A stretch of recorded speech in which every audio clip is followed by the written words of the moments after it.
Vladimir Tarasenko, one of the most highly talked about non-Canes in Cane circles this offseason. Oh, yeah. Right up there with Erik Karlsson. Erik Karlsson, another contender there. One of the most talked about targets for the Canes offseason is off the table. Vladimir Tarasenko signed with Ottawa, which we're getting more and more indirect clues on hopefully what the Canes are going to be doing with the remainder of their offseason, and there's still plenty of time. Tarasenko was the best available forward in free agency to do what the Canes are looking for. Mm-hmm. And you know that I've been in favor of the Canes chasing forwards. I haven't hidden that at all. So this one, it stings a little. There was a point in the offseason when I did think that Tarasenko would have greatly helped solve the problems that I think the Canes were looking to solve. Now, once they signed Tony DAngelo, I started talking myself off of Tarasenko because I thought that was probably the money or part of the money that needed to go towards Tarasenko.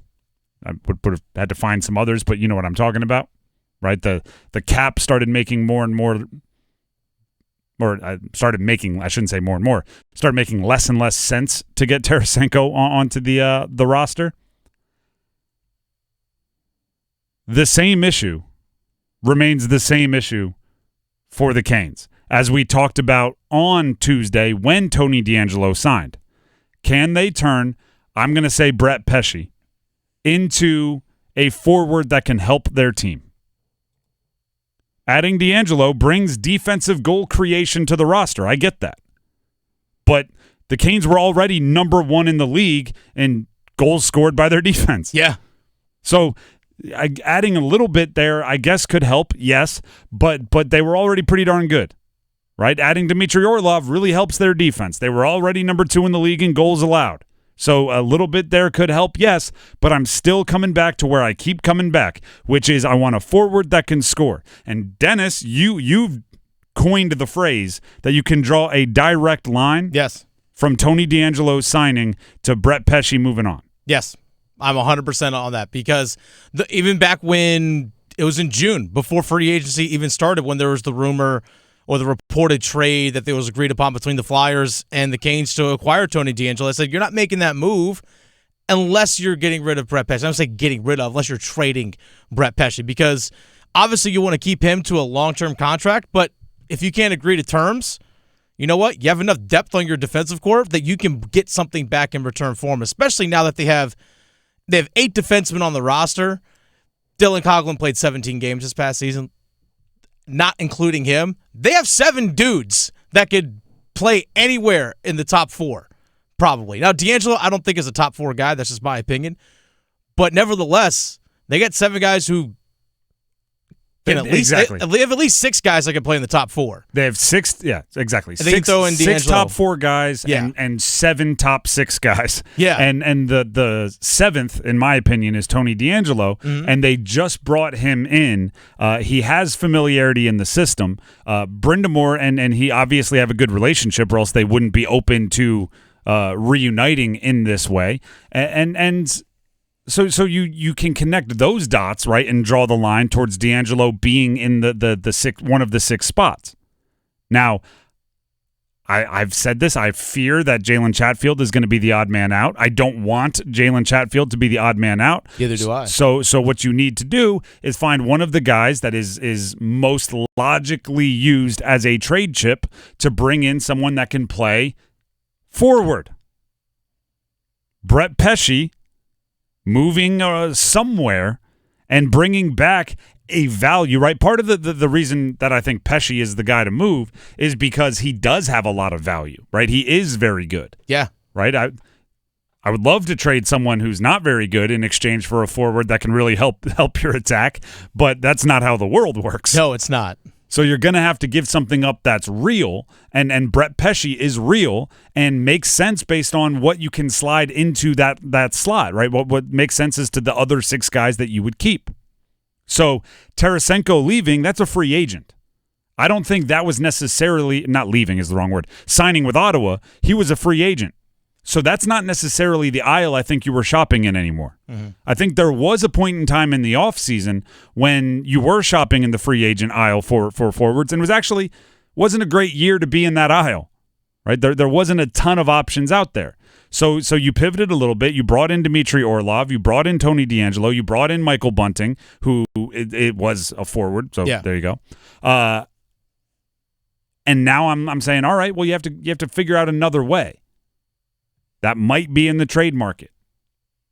So Tarasenko signing with Ottawa, I don't think was as much of a missed opportunity or, oh, I really wish they could have got it done. I think it was much more of you already decided Tarasenko wasn't the guy, so I hope when you decided Tarasenko wasn't the guy, you had some other plan, right? Some alternate idea on how you were going to fill more of a goal-scoring forward acquisition this offseason. And if Dennis ends up being correct on there's a direct line from Tony DAngelo signing to Brett Pesce being traded, then that's like the final piece. That's the Ocean's 11 movie or Ocean's. I haven't seen 13, but I assume they're all kind of the same. They're basically the same. They're all heist movies. In that at the end they go show you like the inner workings of the whole heist, and it all comes together, and things that you didn't think made sense now do make sense, right?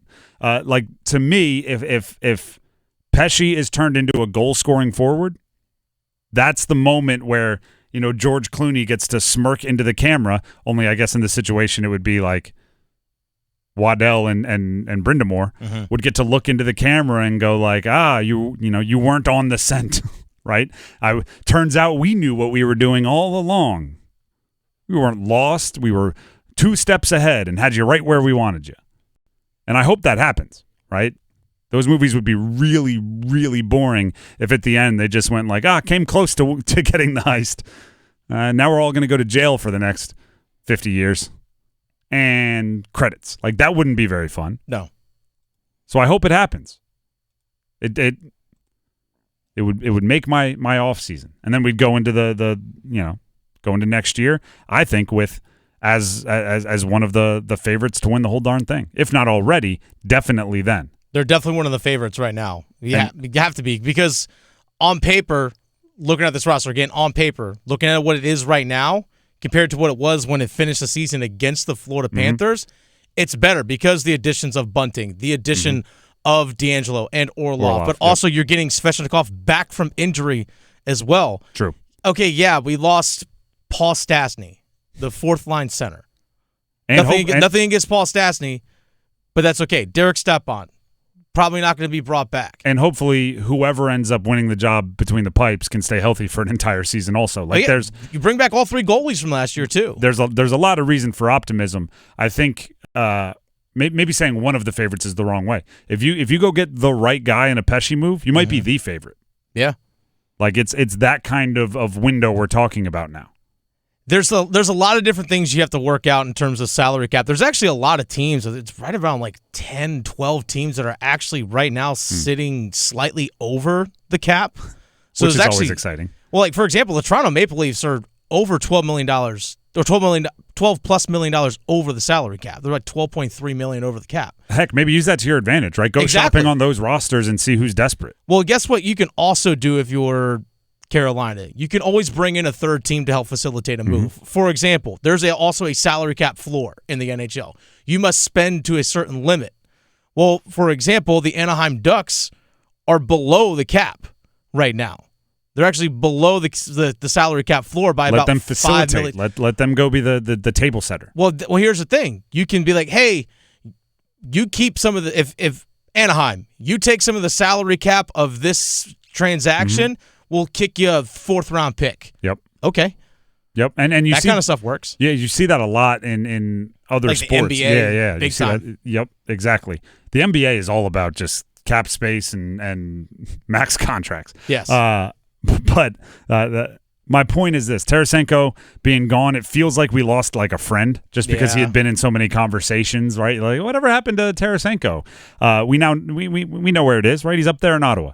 That's fine. That's fine. I don't think that was the way we were going to the Canes, I should say, were going to solve the problems that I saw because they kind of had already made that decision.